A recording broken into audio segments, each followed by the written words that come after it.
on this afternoon, we told you we'd have to discuss something really pertinent to the industry. We're talking about the creative economy as regards Anambra State. Now, of course, you know that in the course of all the downstreaming and all the downsizing and all the hassles of the previous year, or this fiscal year, which we are about to end, and there's been a lot of issues with finance generally, not just in Nigeria, all over the world. So people are looking for ways to diversify the economy, to go if you depend on oil, for instance, you're going oilless, you're trying to diversify the economy, take it away from the oil, get into other sectors of the economy, most especially the entertainment industry, the creative industry, because a lot of talents are there and they're not being properly harnessed, they're not being maximized, the potential is not being reached. So right now, of course, we want to talk about Anambra State. We're not alone in this. Now, of course, Anambra has its fair share. In fact, I dare say it has one of the biggest shares of talent when you take all the states in Nigeria into cognizance. Today up on the show on ABS 88.5, we're going to be talking about the creative economy as regards or as affects Anambra State. In the studios, we have just today a privilege to have me today in the studios, who is the SSA to the Governor on Media, Mr. James Eze. Good afternoon. Good afternoon, Case. Good afternoon, my good people out there. It's really great to be here this afternoon. Thank you. Yes, we also have, all the way from Lagos State, we have the Corporate Communications Manager of Trend TV in Lagos, Mr. James Arthur. Good afternoon. Oh, good afternoon, Casey, and good afternoon. I hope you're enjoying the Hamilton out there. It's kind of really hazy out there. It's actually my best. I'm enjoying the weather. It's So good to be here now. I've got James squared in the studio, and it's just me. So we're going to the Trend TV guy, and I know I like trendy guys. So he's going to explain a bit about Trend TV and how it relates to the creative economy in Anambra State. I mean, Trend TV is in Lagos, so hey, what is Trend TV doing in Anambra State? So let's start with Mr. James. Okay, thanks a lot. Trend TV is not just in Lagos State. Trend TV is everywhere in Africa, as far as our signal is concerned. And because we're everywhere in Africa, and Anambra happens to be part of Africa, and that's why we are here. Because TV, as you know, is changing. And we feel that since TV is changing, and as our name indicates, we are setting the trend. We think that this is the best time to come to Anambra and other areas to give them the opportunity to get onto our platform. Trend TV is the largest free-to-air satellite TV in Africa.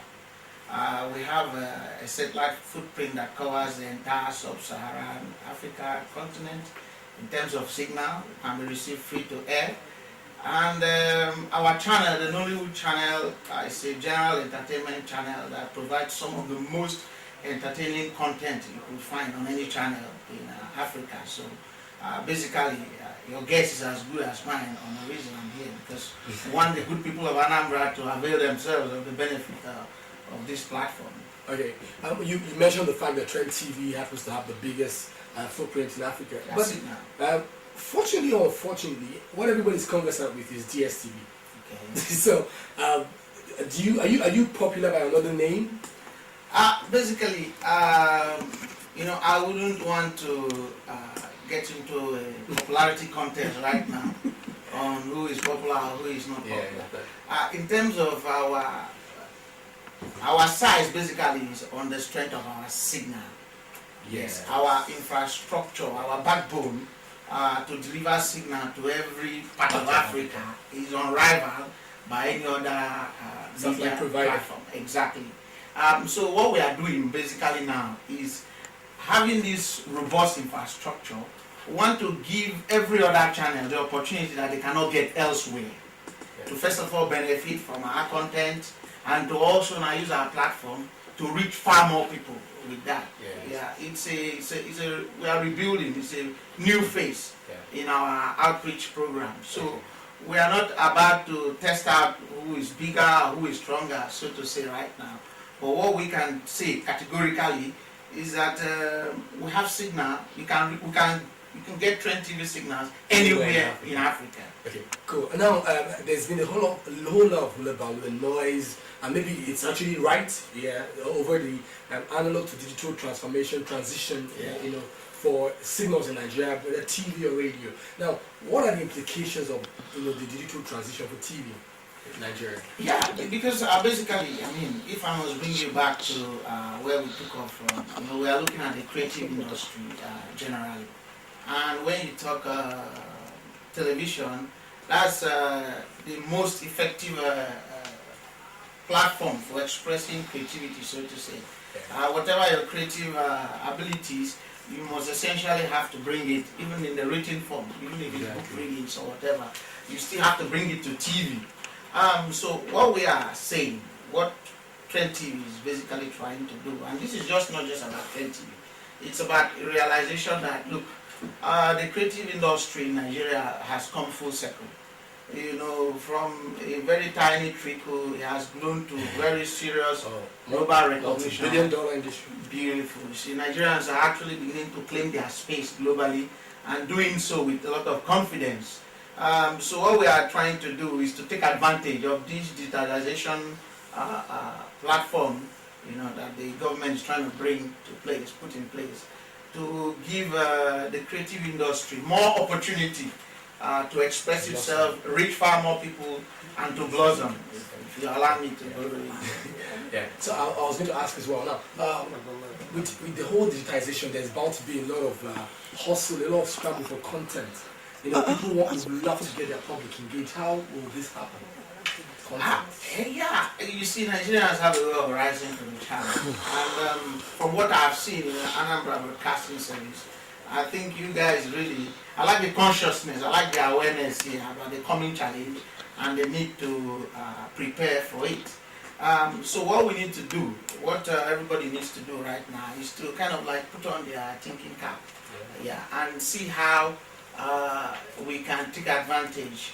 Because a lot of people see change, when change comes, you know, people are nervous, they are scared, but most times when you really think long and hard, you see in every change opportunity. Oh yeah. So what I would advise basically that people should do right now is to take the issue of broadcasting more seriously than they used to before. Because viewers, basically audiences around the world right now have a lot of options. You have online platform. People basically have more options to pick from time to time. So basically what you need to do to stay ahead of the competition, to remain relevant, is for you to begin to meet the varied needs of these audiences. That's where we come in right now, Trend TV, because of our long experience in the industry, in the field, and then the need to also not operate in isolation, to carry a lot of other channels along and help them, you know, build their channels, build their content, and also provide content that will help, because in their growth is also our growth. Okay, cool. I'm just going to leave you for a little while. Then we move over to Mr. James Eze, is the SSA to the Governor on Media. I was going to ask a bunch of questions. I'll start with this one now. What are the possibilities we have, you know, for growing, or I think we already have a media industry, so for grooming the local media industry to meet the certain standard, you know, the acceptable standard? Well, thank you, Case. My friend here, James, did say something about Anambra being a home of innovation and home of creativity, and I think I agree with him completely. If you look at the local media industry, for instance, I think this is probably where you have, the highest clutter of maybe radio stations, in the sense that if you move from Enugu to Oka to Onitsha, you know, and Asaba, you can count the number of stations, you know, that are in existence. You go to Onitsha, you have Sapiencia, you have Udenibo, you have Blaze FM, over there, Brilla, you have so many rhythm, they are all here. So the potentials are here. There's a great deal of activity going on in terms of entrepreneurs, media entrepreneurs emerging and beginning to discover new horizons, beginning to see new possibilities, and then again, when you see entrepreneurs with money and looking at a particular industry to bring growth into it, and you see also in what you might call a flowering of talents, people like you leaving school young and very bright, also looking at the various opportunities that they have as youngsters and deciding to pitch their tent in the various media houses, you see that on one hand you see entrepreneurs with money, on the other you see young talents wanting possibility, to be part of it, to, opportunities to showcase what they have, opportunities to give expression to their talents.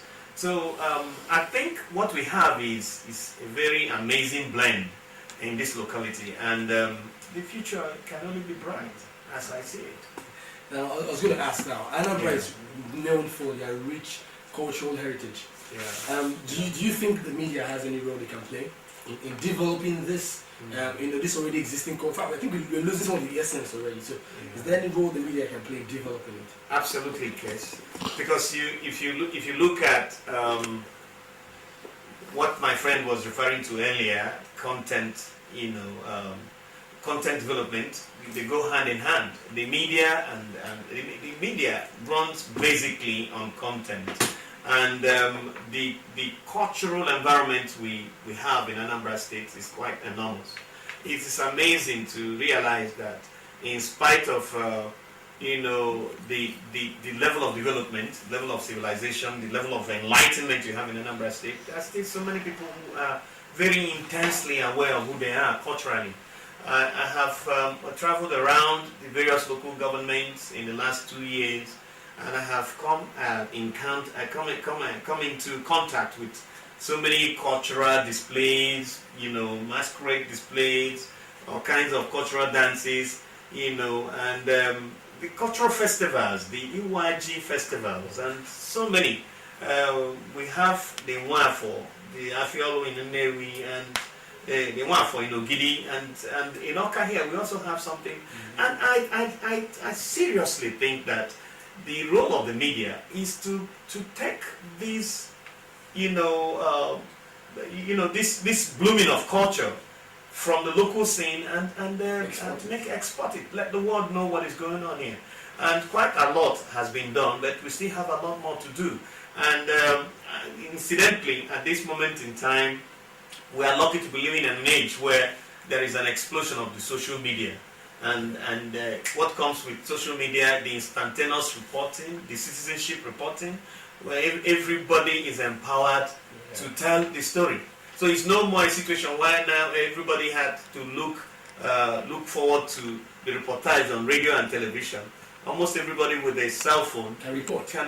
So we couldn't have hoped for a better time than we are at this moment. And I think it's very, very wonderful for the cultural sector and very wonderful for people who are conscious of their identity and how to project them. Thank you. Okay, yeah, if you're just tuning in, you're right here at Dallas Station, Anambra Broadcasting Service, ABS 88.5 FM. We're certainly the heartbeat of the East. We'll go for a very short break. We'll be right back. If you just missed that part of the interview, stick around, we'll be right back. I've been in talks with the SSA to the Governor of Media, Mr. James Eze, and the Corporate Communications Manager of Trent TV Lagos, also Mr. James Atta. Of course, we're still here discussing the creative economy of Anambra State.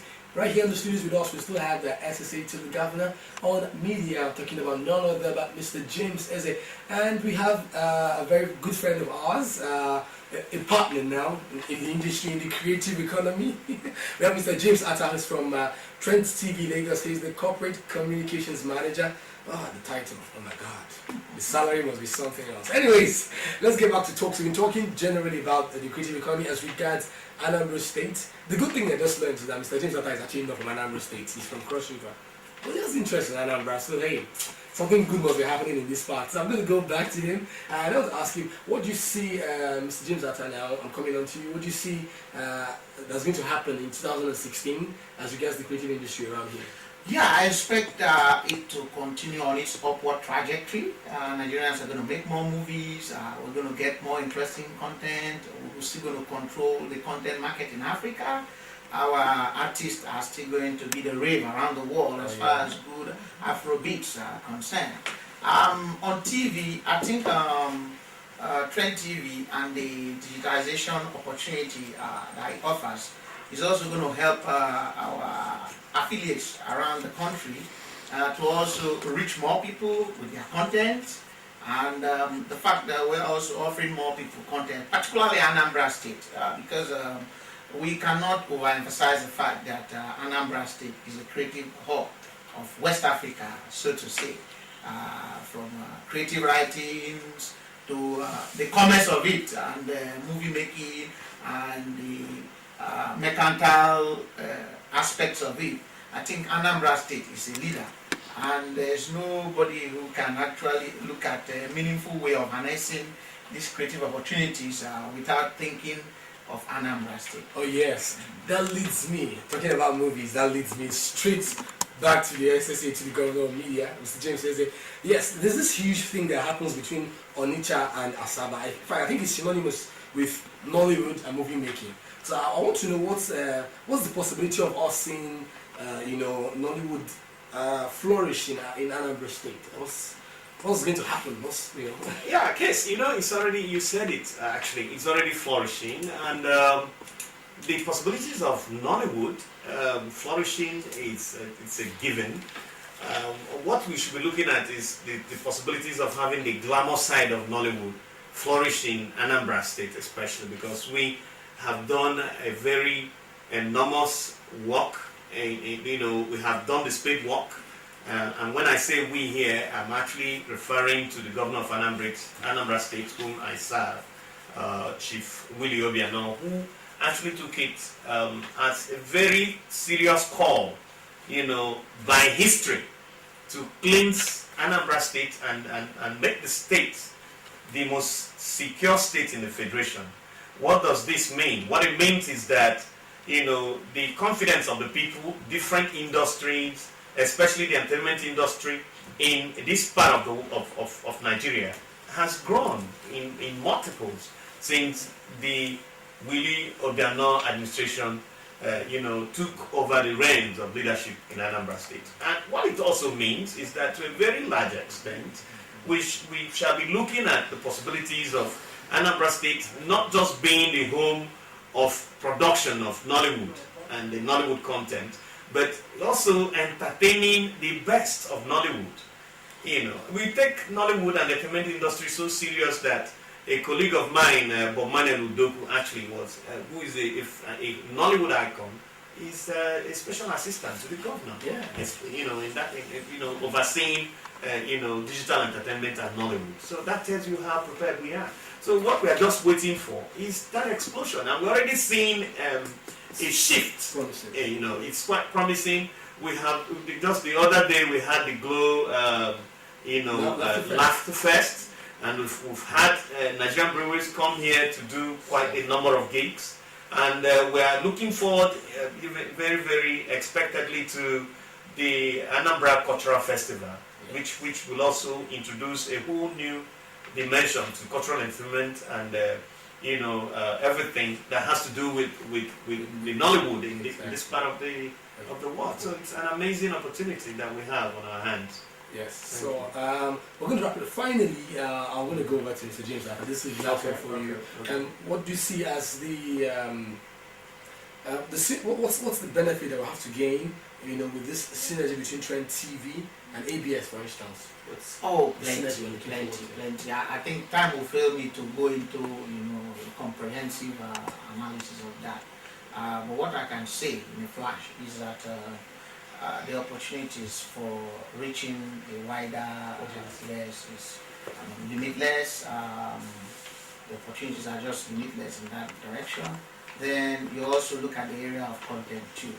We have long expertise, long history of operating at international level in broadcast content production.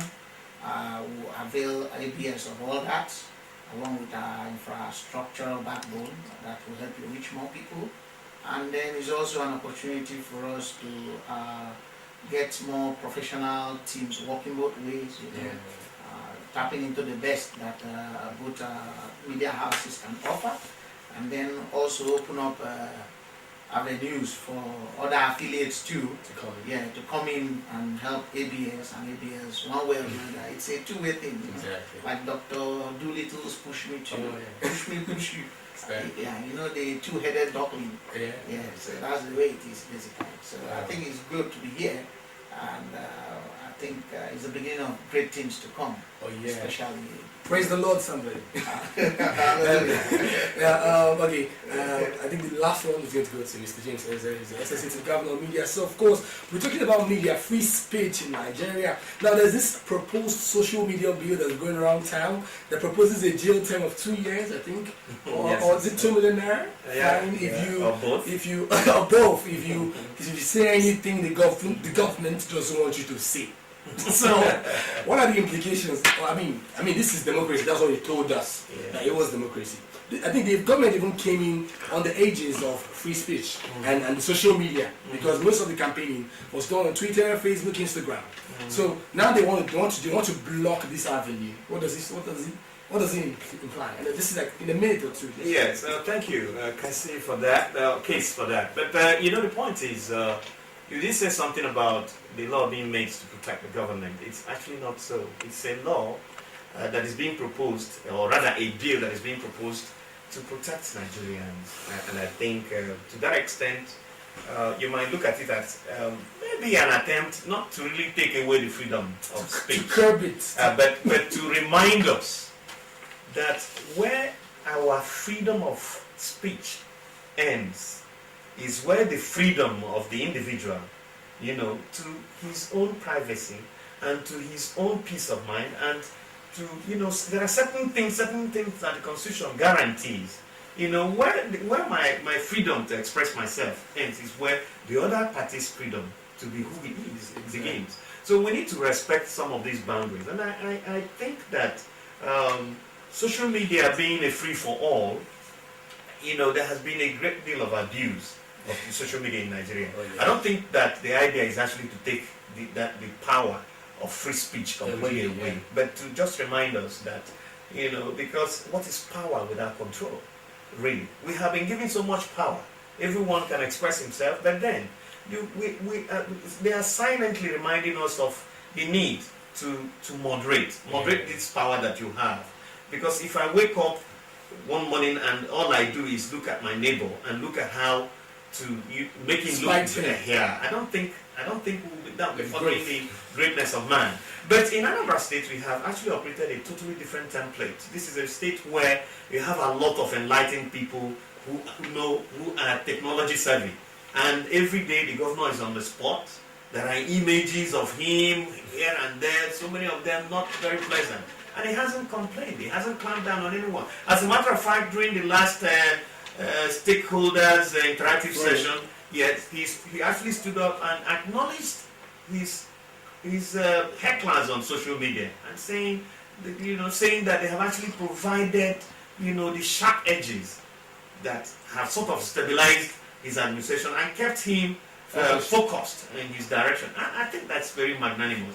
I think that other governors should be able to look at that subtlety, look at the nuances and say, well, everything about social media is not actually bad, to the extent that they keep you on the edge, but then the social media denizens, people who have made the social media their own habitat, should also be very, very conscious of the kind of criticisms that they spew, because you can easily throw away the baby with the bathwater. If we have democracy, that's okay, but we can also destroy this democracy that's giving us so much value by the kind of vitriol that we spew in the public. If someone comes out and paints a very, very impossible picture about the other party, and some people gullibly swallow that up, it endangers not only democracy, but it endangers the human being, for instance. So yes, we're going to wrap it up finally up on the show. You've been on your dial station, Anambra Broadcasting Service, ABS 88.5. We've been discussing the creative economy as it affects Anambra State. I've been with the SSA to the Governor of Media, Mr. James Eze, and the Corporate Communications Manager of Trend TV Lagos, Mr. James Atta. I want to say a very big thank you for coming around to the studios. Thank you, Chris. I think you've been very inspirational today. And sharing this sport with you, it has been awesome. I take away amazing memories from this. Yeah, thank you very much for being up on the show. ABS 88.5 is where you are, KAYCE Case. Signing out. See you all later tonight. Don't touch your dial, 88.5. Heartbeat of the East.